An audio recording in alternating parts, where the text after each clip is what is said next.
Bonsoir à toutes et bonsoir à tous. Alors, eh bien là, on est le 7 mars. Donc, 7 mars, je recommence dans le potager. Donc, j'ai déjà passé deux soirs la motobineuse, de manière à affiner la terre et de manière à l'aérer un petit peu pour la décompacter. Ça va, c'était pas trop collant. Et là, je vais faire les plantations d'ail, d'oignons et d'échalotes. Donc cette année, je vais les planter sur but. C'est un peu plus long, mais bon, si la météo est comme celle de l'année dernière, ça va éviter que ça baigne un petit peu dans l'eau. Donc voilà, donc c'est un essai, je verrai bien. En plus, j'ai une personne, puisqu'avec certaines personnes, on fait des échanges un petit peu de végétaux quand c'est possible, qui m'a donné là de l'ail des ours. Voilà, et là, c'est de l'ail perpétuel. J'avais jamais vu, j'avais entendu mais jamais vu parce que au début j'ai cru que c'était du poireau. Donc c'est de l'ail perpétuel. Voilà l'oignon comment il est. Apparemment je crois que dans l'ail perpétuel tout se mange aussi bien l'oignon que la feuille. Et puis au bout de la feuille, après quand arrive la floraison, ça donne une fleur avec plein de petites bulbilles qui soit se ressèment tout seul ou qu'on peut récupérer pour les replanter. C'est pour ça que c'est perpétuel. Voilà. Alors là, l'ail que je vais faire sur ces rangs-là, eh bien, c'est de l'ail Eden Rose. Là, Eden Rose, c'est marqué là.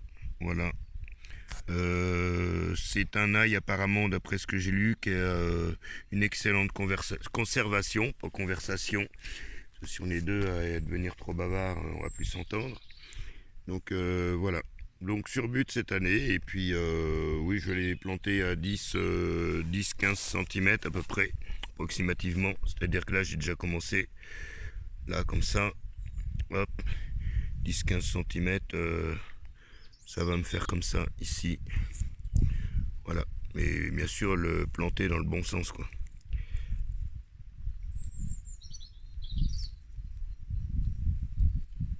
Et voilà, bon, bah, je vais m'atteler à la suite et puis oignons et échalotes dans la foulée. Alors ce que j'ai fait aussi une fois la butte terminée, c'est que j'ai tassé les deux côtés avec mon râteau, puisque j'ai fait le butoir comme ça, la butte, en ratissant, voilà, un côté et après de l'autre. Voilà. Donc je tasse comme ça avec le râteau, et ensuite je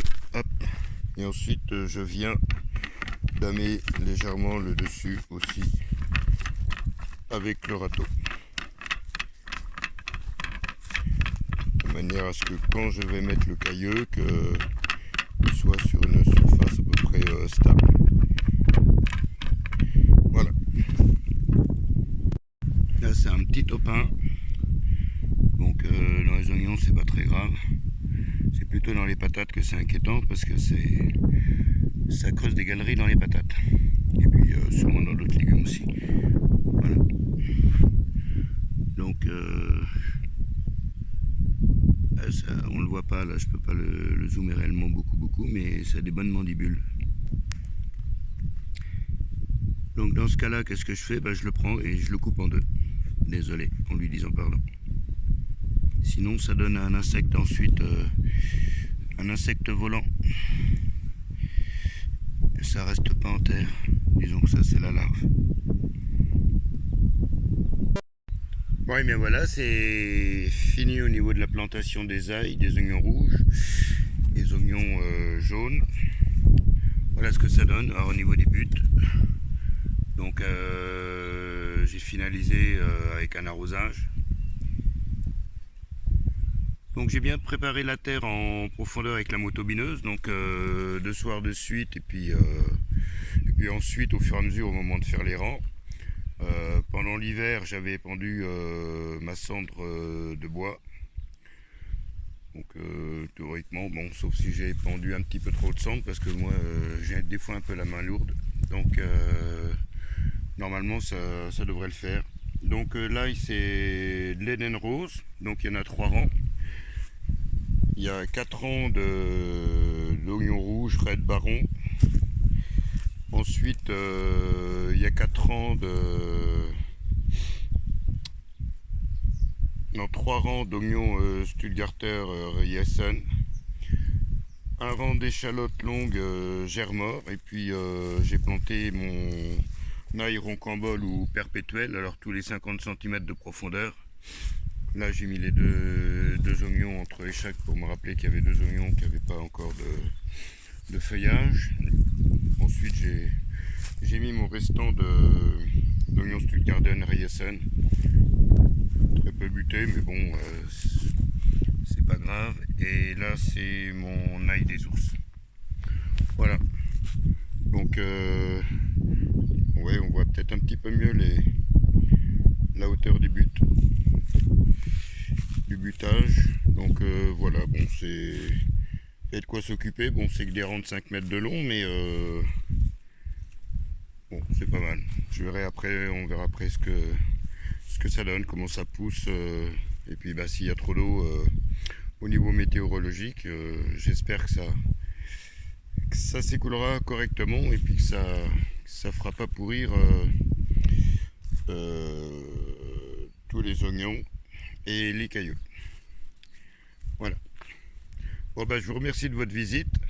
Prenez soin de vous et profitez du beau temps. Je sais pas s'il va durer. Moi, j'ai mis la maison au courant d'air. J'ai fait une lessive de linge de maison étendu dehors. Ouais, je trouve ça génial, un petit peu de beau temps. Bon, c'est peut-être un petit peu trop tôt, surtout que nous, en région Centre-Val de Loire, on n'a pas eu d'hiver. Et si ça gèle au printemps, les arbres fruitiers, au niveau des feuilles, des fleurs, eh bien les fruits seront déjà ramassés à l'avance. Allez, prenez soin de vous. Bisous.